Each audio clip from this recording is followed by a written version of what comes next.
First, I'd like to thank the collective for putting this on and having this fantastic place here, great music school.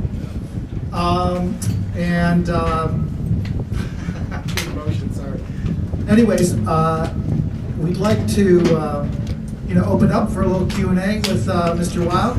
I'm going to come out to the audience and you can ask him the question. He's going to come up here and try his best to answer it.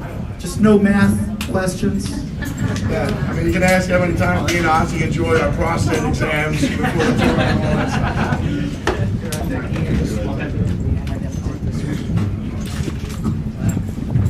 We enjoyed the prostate exams. Lengthy and girthy. Can I ask the first question? That would be a good review for DVD. Lengthy and girthy. So who has a question? And no, I'm not on steroids. Dan, that was my question. Although I do feel humbled. Hi.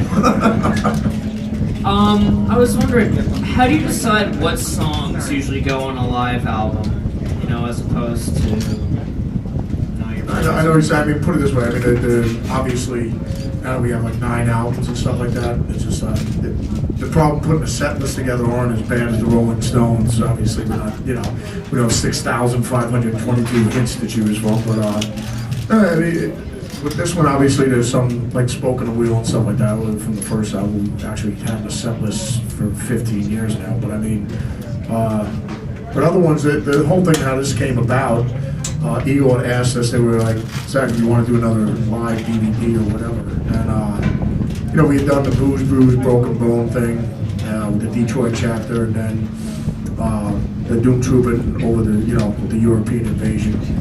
And so instead of doing like another heavy one, we had new tunes and stuff like that, but otherwise it'd just be, we could actually make it a whole other set list, obviously, to make it different than the other DVDs, but because with our Black Label family and the Black Label Berserker Nation, they'd always ask like, why don't you guys just do something with all the mellow stuff? Because obviously on every Black Label album, like I always said, like as much as I love listening to Black Dog with Zeppelin, I love listening to Going to California and the mellow stuff. So so we've always had mellow stuff on the album. So it's just like, why don't you just do a whole set of just the mellow stuff? Because like live, we'd always wheel out.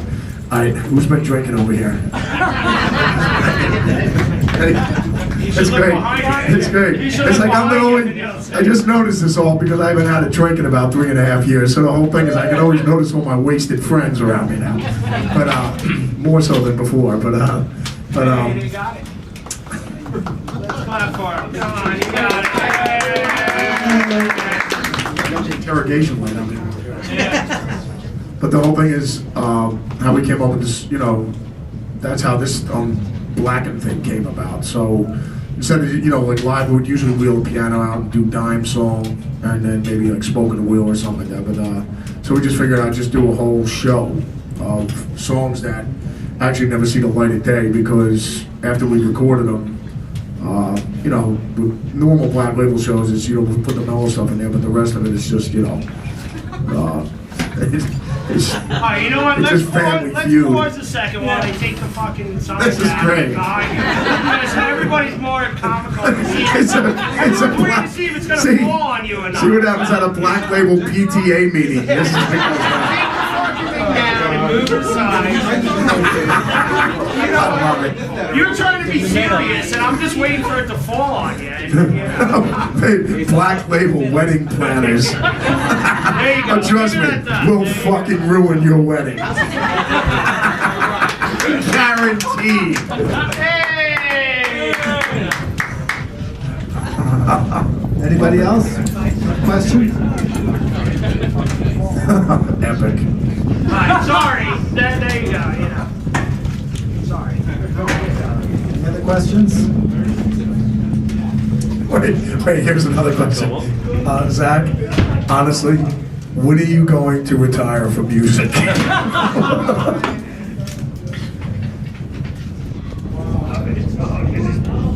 Is it different playing live when you're being recorded for the DVD? With this thing? No, I mean, the best would be, you know, whenever we've done live things like with Oz, with Live at the Budokan and everything like that. And Tom Panunzio, I remember when Tom, he was there, you know, producing and stuff. He'd always be sitting there going, tonight's the big night, tonight's the big night. And I just, like, and the best would be working Ozzy up like this, you know, because whenever we play like New York, London, or any of the big, you know, or some sweatshop, you know, any of the big ones. So the whole thing is, you know, Ozzy'd always get like freaked out, worked up, and I go, Tom, what are you trying to do to the boss? You know, it's just like, tonight's the big night, tonight's the big night. And when I told Tom Panunzio, I go, dude, every night is the big night. No, I mean, that's the mentality you have to have when every show you do, you know. So I mean, no, whether the cameras are on or not, I mean, the whole thing is you know, people have been bootlegging stuff since day one. I mean, nowadays with this thing, I remember with GNR when we just went out with them not too long ago. I got up and did a whole lot of Rosie with the guys, and literally the minute I came off stage, we were sitting there hanging out for a couple minutes. One buddy just goes, "Hey, jackass, you want to see the performance?" I go, "Why? What do you got?" He goes, "I got it right here." And Guns is playing another song right now. Like literally about maybe 6 minutes after I got done playing, it was already on YouTube. So it was actually pretty funny. But I mean, no, when they making the DVD or just, you know, I always tell kids when they're always going, "Oh, tomorrow's my first gig" or whatever, I just ask them, I go, "Well, how are rehearsals going?" They go, "Man, the band sounds so good in rehearsal, we're really happy." And so I go, "Good, just do that tomorrow." Like, really, I mean, that's really what you got to do. It's just like, I mean, the famous saying with Ted Williams when he was going to go, you know, he was trying to hit 400, the ump came up because obviously instead of staying out of the game, he stayed in. He's a real man, and he stayed in there. And Ted Williams could have not made 400 because he was above it, but he decided to stay in the game. And the ump just looked at him because he had to get that hit at the end there. And he just looked at Ted Williams while he was cleaning the plate. He goes, "Son, in order to hit 400, all you got to do is relax." And that's all, which is the truth. Instead of getting all worked up and frenzied about it, you know. So that's the same way I approach it when I'm going into the bedroom with the immortal beloved on 100 milligrams of Viagra. The same way. People don't necessarily think of you and... This that you hear in the background is what I hear in my brain all day long. I got that from Ozzy. Thanks, Oz. How did you go about picking something like Ain't No Sunshine by Bill Withers? Because I figured it's a hit song and it'll be able to put the wet bar in the pool that Barb wants to have for this summer, if it's a hit. No, but no, obviously, with all, you know, I mean, after listening to, I mean, it's kind of funny, I mean, you know, with the tunes that you listen to, because I remember going out to the Sepultura bus when it was Sepultura. How are you going to get from Sepultura to Bill Withers? No, but it's funny because this would be all music that we always listen to. But I mean, I remember with Sepultura, Alice in Chains and Ozzy, I remember going out to the Sepultura bus to say hi to the guys after their show. There'd be a massive party going on in the submarine in their bus. And the stuff that they were actually listening to made their own music look like the Partridge Family, as if you can get any heavier than Sepultura. But no, I mean, what I'd always listen to when we had like an 18-hour bus ride, or, you know, we're going to be in the submarine for 16 hours or whatever for the next town after we get done doing a gig, we just always sit up in the front drinking and solving the problems of the world with and just listen to, you know, whether we're listening to Marvin Gaye or Bill Withers or listening to the Eagles, Neil Young, Elton John. Is that the stuff you grew up on? Yeah, without a doubt. But I mean, it's just great music, you know. So.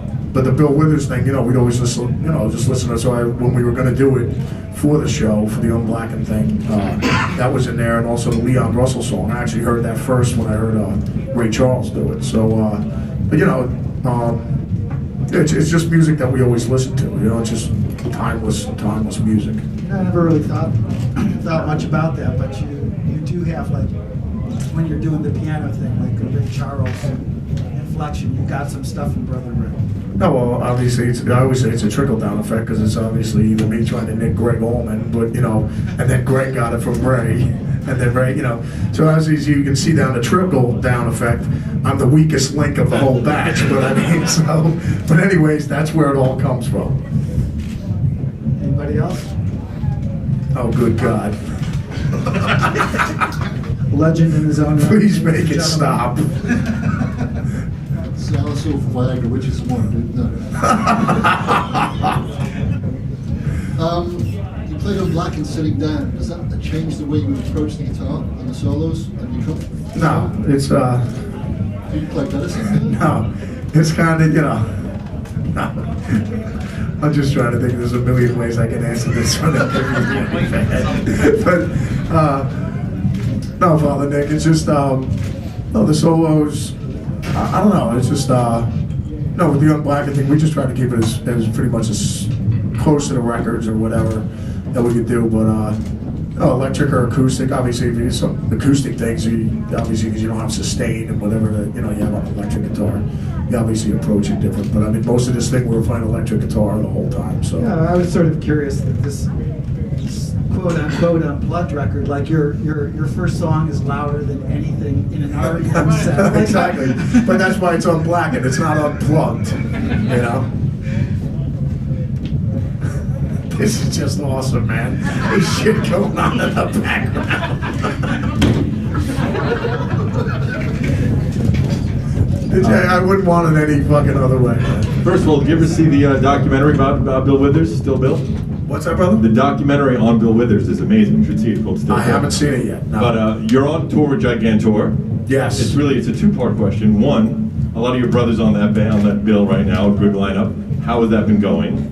And the follow-up is, how do you stay so damn sexy? Okay, I'll get to Answer that one first. Actually, the sexy question, it just, I work with my yoga and Pilates instructor for several hours in the morning, and the cologne I've been wearing is Calvin Clown, and it's called Raw Prison Ass, and I enjoy it thoroughly, but no, I guess the Gigantor thing is going great. I mean, it's because the whole thing is with Father Mustaine. I haven't, I've known old, Dave for years, just seeing him on festivals and stuff like that, but we've never done like a tour together or anything like that. So, but it was when Dave called me up and was like, Zakk, I just want to have you come out on a Gigantor. Whatever. They said, oh, it'd be great. You know what I mean? So, it was definitely cool. And, Dave let us roll with him and everything like that. So, and I've known all the guys in the band and everything like that. Father Elf and everybody that that rolls with the guys. And then obviously the rest of the guys on the bill between Father Draymond and him going out on the Ozfest doing the Disturbed thing,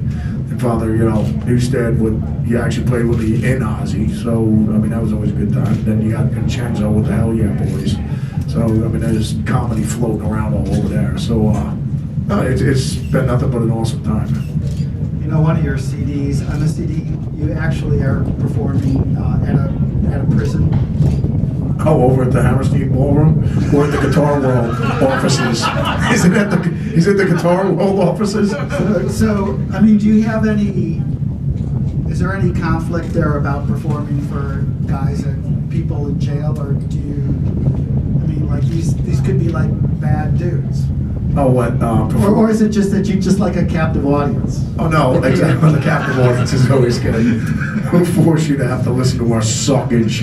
But, no, I mean, what are you talking about, like on the DVD? Yeah. When I went over, we got a bunch of Black Label brothers that are law enforcement guys, and Chunk over in England, he was just, he said, Zakk, we got a bunch of guys that were in for misdemeanors or something, they just try to turn their life around and just get it together, but, it's all win-win because it's all good because the guys are trying to get out and they're trying to turn their lives around and stuff like that. So, so anything, on a positive note. So, went over there and did that, and it was definitely cool. I mean, talking about the lifers and stuff. My first gig I ever did with Ozzy, that was at Wormwood Scrubs Prison, and that's before the beard, and I was weighing about $144 then with a 27-inch waist with the long flowing locks. Put it this way, I was the closest thing to Farrah Fawcett and Pamela Anderson these guys were going to be singing for an eternity. But that was quite the experience as well. But no, I mean the prison thing it was cool. I mean, like you said, it's for a bunch of guys that are trying to turn it around and get their life together. Anybody else? Zakk, wait. Who gave you your first guitar, and if it was your parents, can you give us their address so we can beat them? I got one. What'd you think of the new Black Sabbath CD? That's awesome, man. I mean, it's just, and it's great that Rick, did the record with him. Couldn't be in better hands because Rick is a huge Sabbath freako. So no, I just saw him the other night over at the PNC Art Center, and it was just, I'm just so happy for him because, obviously Tony being one of my heroes and, my guitar teachers, really. I mean, that's how you learn how to play guitar, listen to all your heroes. So I'm learning all his licks and all his songs. So and it's great seeing him, and but the only thing I was looking, the fact that they have a #1 record is it's.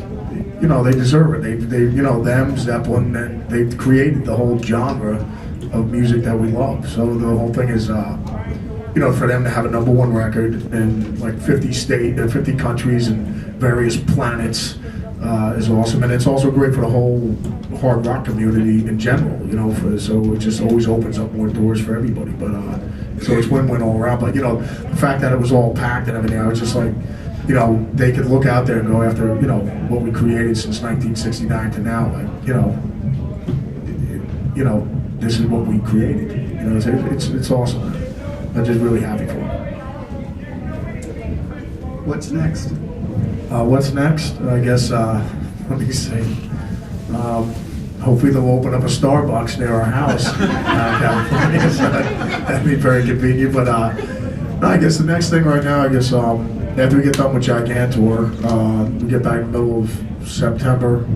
I mean, actually, I probably won't gonna start the next Black Label album. But I guess now we get back in August. I'll probably start right now, middle of September. We'll start at the Black, Vatican, start recording the next studio album. There was a time when it was like you were releasing an album every single year, actually like every few months in like the early 2000s. When you make an album, like, did you just have all those songs like Zeppelin used to written and you were like, okay, this doesn't fit on this record, but we can leave it for our next record? No, I mean, because it is interesting that you mentioned, because like with Zeppelin, like I guess in the Zeppelin 4 sessions, they had stuff that bled over to Houses of Holy and stuff that even ended up on Physical Graffiti and stuff like that. But no, I mean, it's with us, it's usually already, once we get in there and you get inspired and everything like that, you start writing like crazy. But like right now I got a whole ton of riffs and ideas and some piano things and stuff like that ready for the next album. So, but I'm sure once again it's going to happen once the fellas get out there and we start tracking, and it's just the drums sound like cannons and everything in the cans, the guitars, the Marshall sound gigantic, and it just inspires you to start writing stuff. And it depends on after I get done listening to another Zeppelin album or a Sabbath album and my Justin Bieber collection and my Lady Gaga records, then you start writing riffs again. When are you going to get back together with Steel Dragon? It's so funny. I saw Jeff Pilson the other night. We were talking about the Steel Dragon thing, and it's just like when we were making that movie, it was just beyond hysterical. So and I just saw Jason Bonham not too long ago. So and we did some shows with Miles Kennedy as well with Slash and the guys. So there was a possibility we could put that patheticness together and just bring it out on the road. I'm curious, when you toured overseas and maybe parts of the United States, have you ever been told not to play certain songs or maybe change the lyrics, and if so, how did you respond to that? Wait, I can't hear you over the children making love in the room behind us. What was the question again? You toured overseas and maybe parts of the United States. Have you ever been told not to play certain songs or maybe change the lyrics, and how did you respond to that? Wait, not to play certain songs? Yeah, maybe change your set, maybe change the lyrics. Oh, but what, to change the lyrics? Maybe there was something in Something offensive? Yeah, something offensive. I just think me picking up a guitar is offensive. I think to many people. So, or me actually singing, you know what I mean? So I think if we just basically quit altogether, I think they'd be pretty happy with that. But anyways, no, I've never run into that. You know what I mean? Where we had to change something or whatever. So, but because we are very Disney. You know what I'm saying? So. Any other questions? Has the creative process changed for you since you got sober, and how has it changed? Oh, I sniff glue now, so it's a whole kind of different reality. Yeah. Everything kind of just melts away, just like it did with the booze, all the pain and the suffering of being me. No, but, He has enough residue in his beard. no, I'm going. no, but you know, I mean, the whole legend with the booze and all that stuff. I mean, you know, we'd be drinking all the time and everything like that. But I was like, you know, I definitely remembered everything the next day. You know, what I mean, so it's like people act like. I put it this way: we always had the sessions where, you know, we'd be drinking throughout the day and tracking and always playing and writing and stuff like that. But you know, it'd be either like at the end of the night when we had friends over and we just like get blasted and just listen to the playback because we wanted to hear the stuff, you know. So, but like later on when everyone would leave, you know, be like, oh dude, I got an idea for some riffs or something. It's just like we'd end up tracking some stuff, and it's always, you know, how it always ends up with your friends. You have about 20 ideas that you think are going to change the planet, and there's about maybe 1 or 2 ideas that might be workable, that we salvageable, and the other 18 is just laughing your balls and your labia off the next day when you listen to this bullshit that you just recorded. So, but it's, you know, as far as I'm concerned, no, it hasn't changed the way I write or anything, because I was never like, oh dude, if I'm not getting hammered. I remember talking to Alice Cooper and he was like, Zakk, I don't even remember making 2 albums. I'm like, no matter how blasted I got, I mean, I always remember like the next day, you know, with Father Tolinski pissing off the bar top, you know, into a couple glasses and then me drinking it and, you know, stuff like that. I'd always remember the good times.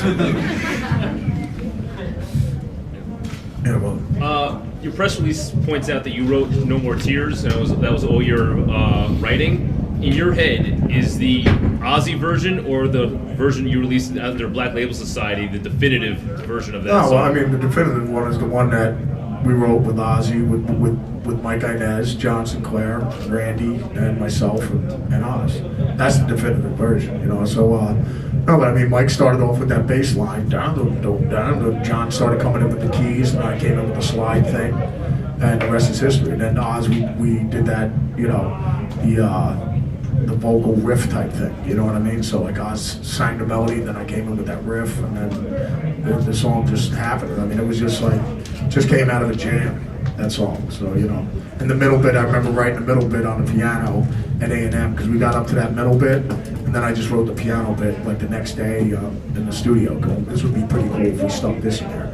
And then wrote the middle bit and the part going into the guitar solo, and then the whole guitar solo section, and then obviously it goes back to Mike's bass riff, you know, then the pre-chorus and the chorus. So, I mean, that's how that song came about. But that's the definitive version, obviously. So. This was brought up a couple of years ago, but you mentioned that you would be willing to, if Vinny and Phil ever reconciled, play in a reunited version. Yeah, I mean, well, you know, with the Pantera thing, as far as that goes, it's just like, you know, I mean, obviously that's up to Vinny and Phil and Rex, you know, because they're Pantera. So, I mean, the whole thing is, if the guys decided they wanted to honor Dime and do it, and they asked me, you know, because obviously Dime's my brother and I love him, and I was a pallbearer for him, and the rest. So, like, if they asked me to do it, of course I would honor him. And, you know, I'd just be, you know, woodshed 25-8, learning all Dime stuff, you know, and then obviously he'd be with us, and so when I'm hitting a clam or something like that, he'd be laughing his balls off, you know what I mean? So, you asshole, you played that wrong. So, no, but it would be, you know, it's basically, it's just, it would be a beautiful celebration of Dime's greatness and what they achieved together as Pantera, you know what I mean? And because they changed the game, they really did. Any other questions? What is the hardest lesson you've learned in the music business? What, the music business? I mean, it's just, we were talking about, you know, the kids being here in a music school and everything like that. It's just so funny because out in LA, you know, you have Musicians Institute and stuff like that. So, but, you know, his father was there, and, you know, his kid came up, I guess he just started going there, and he was like, oh, Zakk Wylde, you know, whatever. You can say Zakk, man. He goes, as a father, he goes, is it a good thing, you know, because we're from Oklahoma, that we have our son out here, he's studying at MI. I go, yeah, of course, it's a great idea. Obviously, he's going to be around other great musicians, you know, and kids his age and stuff like that. And so, and, you know, you're right here in Hollywood, you got all the hookers, the crack cocaine, the blow, the booze. I go, everything's here. It's one-stop shopping. I go, but no, I was just like, the great thing is that they teach what they teach kids in like music school even here now is they actually give them business classes.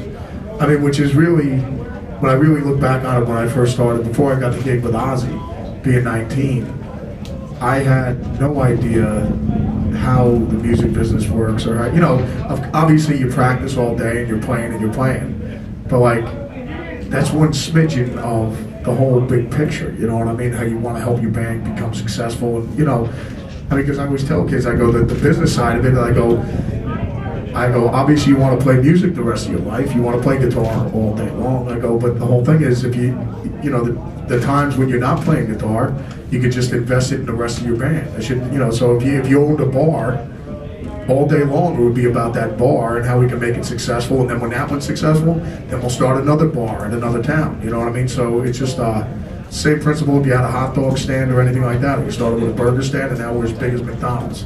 So, but they never really teach kids that, you know what I mean? And I always thought it was weird. Even me graduating high school, I had friends that didn't even know how to, my nephew, he didn't even know how to write out a check, or knows nothing about how to apply for credit cards or how to fucking get credit so eventually he can buy a fucking house. I mean, I'm just saying, like, yeah, you graduated high school, I got a diploma, big fucking deal. What the fuck? I don't know how to, what about life?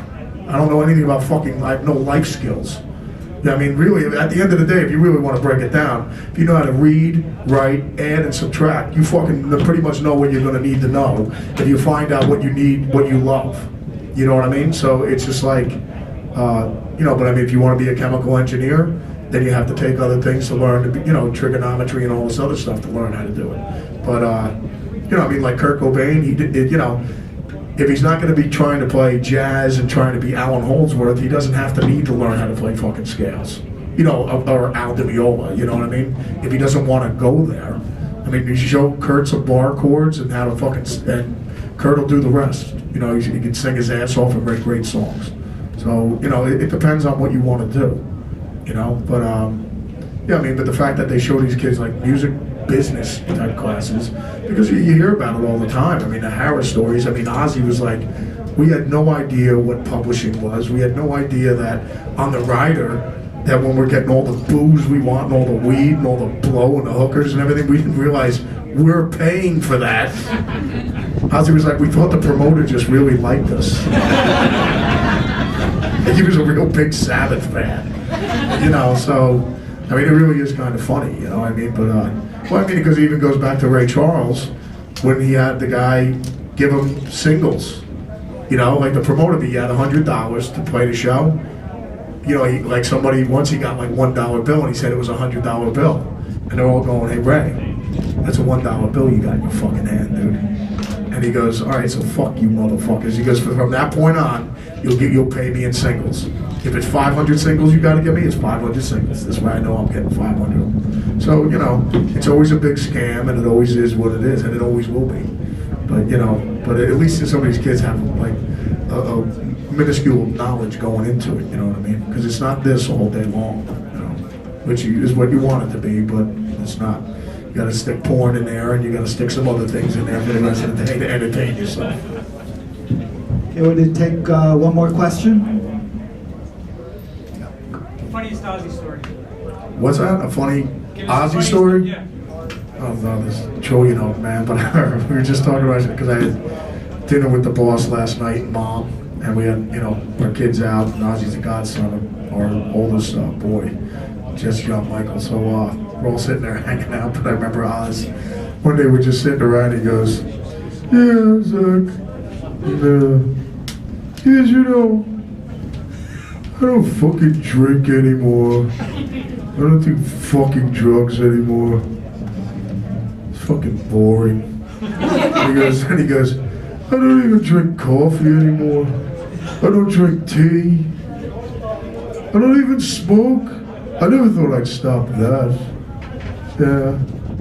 He goes, and my dick doesn't work. And then there's a pause of silence, and then Oz goes, Zakk, why am I alive? Fucking awesome. Fucking epic, man. But that's just, you know, that's the boss, man. Without a doubt. Well, thanks, Zach. Well, guys, cheers. Thanks for coming down and checking me out, man.